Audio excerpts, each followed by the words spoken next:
Jayashankar agriculture యూనివర్సిటీకి వారి పేరు పెట్టుకున్నాం.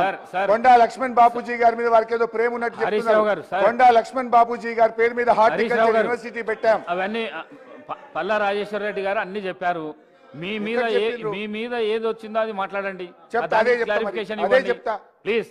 ఎస్, గౌరవనీయులు ముఖ్యమంత్రి గారు బడ్జెట్ లో పెట్టిన దాని గురించి చదివారు. అయితే దానికంటే ముందు నేను ఆ లెటర్ కాపీలు కూడా ప్రభుత్వానికి ఇస్తా. మేము కేంద్ర ప్రభుత్వానికి కొన్ని షరతులు పెట్టాం. కృష్ణా వాటర్లో 50-50 రేషియో ఇవ్వండి. పోతిరెడ్డిపాడుకు 34 టీఎంసీల కంటే ఒక చుక్క నీళ్లు ఎక్కువ తీసుకుపోవడానికి వీల్లేదు. శ్రీశైలం వినండి, శ్రీశైలం ఎండిడిఎల్ 830 మెయింటైన్ చేయాలి. అదేవిధంగా డ్రింకింగ్ వాటర్లో 20% అకౌంటబిలిటీ చేయాలి. ఇవన్నీ ఒప్పుకుంటే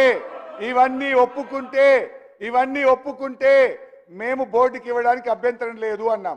వాళ్ళు ఒప్పుకుంటే బడ్జెట్లో ప్రతిపాదన పెట్టాం. వాళ్ళు ఒప్పుకోలేదు, నయా పైసా కూడా మేము విడుదల చేయలేదు. కానీ మీరు మాత్రం ఆగమాగం పోయినరు.